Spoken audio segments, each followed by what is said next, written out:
Hi hello friends, welcome to my channel Sirisha's life style. అందరు ఎలా ఉన్నారు? బాగున్నారా? నేనైతే చాలా బాగున్నాను. ఈరోజు సండే స్పెషల్ నేను చికెన్ పులావ్ ఎలా చేయాలో చూపిస్తాను. అది నార్మల్ రైస్తో, కుక్కర్లో కాకుండా నార్మల్ బగోన్లో ఎలా చేయాలో చూపిస్తాను.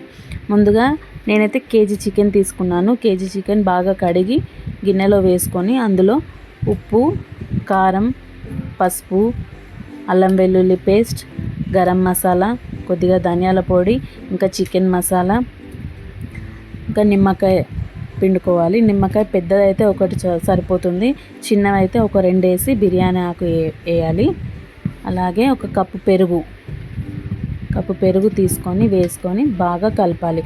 ముక్కకైతే చాలా బాగా పట్టేంత మంచిగా మ్యారినేట్ చేసుకొని ఒక 10 నిమిషాలు టైం ఉంటే ఒక హాఫ్ అన్ అవర్ అయితే పక్కన పెట్టుకోవాలి.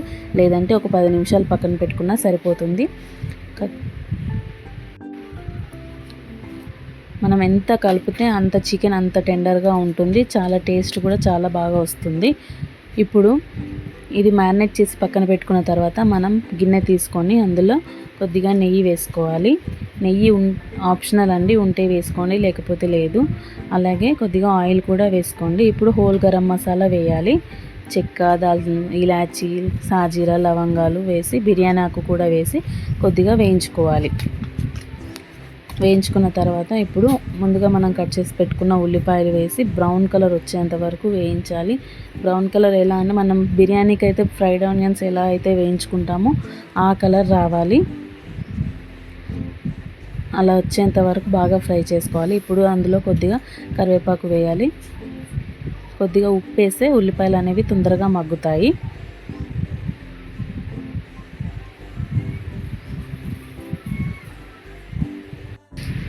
ఉల్లిపాయలు అయితే ఎంత సన్నగా కావాలంటే అంత సన్నగా కట్ చేసుకోవాలి. లావుగా కట్ చేసుకుంటే మనం తినేటప్పుడు కొద్దిగా ఇబ్బందిగా ఉంటుంది. ఇప్పుడు అందులో కొద్దిగా పుదీనా, కొత్తిమీర వేసి బాగా ఫ్రై చేయాలి. ఇప్పుడు ఆనియన్స్ చూసారా ఎంత బ్రౌన్ కలర్ వచ్చాయో, ఇలా చేసేంత వరకు ఫ్రై చేసి ఇప్పుడు మనం ముందుగా కలిపి పెట్టుకున్న చికెన్ అయితే వేసి బాగా కలిపి మూత పెట్టుకోవాలి. ఆయిల్ అనేది మొత్తం పైకి వచ్చేంత వరకు ఉడకబెట్టుకోవాలి.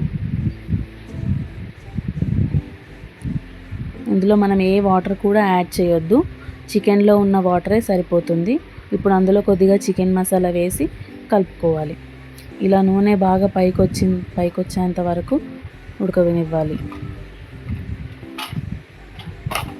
ఇప్పుడు మనం ముందుగా నానబెట్టుకున్న బియ్యం, నేనైతే కిలో చికెన్కి 3 గ్లాసుల రైస్ తీసుకున్నాను.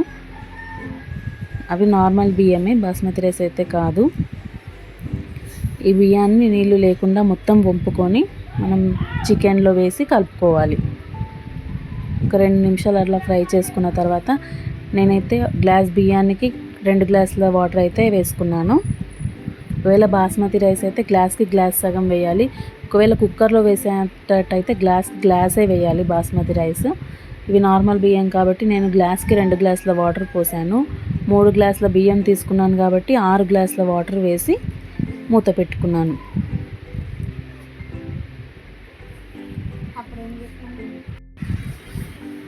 ఇలా వేసి బాగా కలుపుకొని కొద్దిసేపు మూత అన్నం ఉడకనివ్వాలి.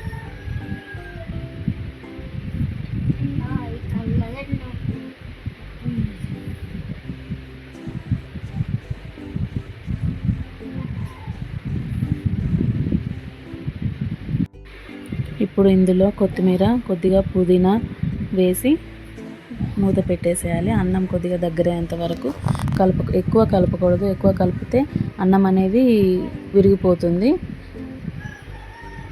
ఇలా దగ్గర పడినప్పుడు ఒకసారి కలిపి మళ్ళీ మూత పెట్టేసేయాలి.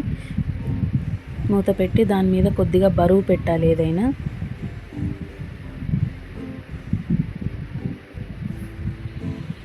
లాస్ట్లో ఇలా దగ్గరకు వచ్చిన తర్వాత కొద్దిగా కొత్తిమీర, పుదీనా వేసేసి మూత పెట్టి బరువు పెట్టి కొద్దిసేపు బాగా దమ్ ఇవ్వాలి, అంతే.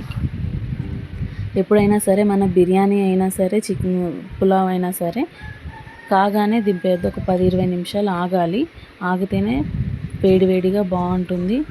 అండ్ అన్నం కూడా పుల్లలుగా వస్తుంది, చాలా బాగుంటుంది. మీరు కూడా ఒకసారి ట్రై చేయండి. ఈ వీడియో కనుక నచ్చినట్టయితే లైక్ చేయండి, షేర్ చేయండి, సబ్స్క్రైబ్ చేయండి. అండ్ మీరు కూడా ట్రై చేసి ఎలా ఉందో కామెంట్ బాక్స్లో కామెంట్ చేయండి.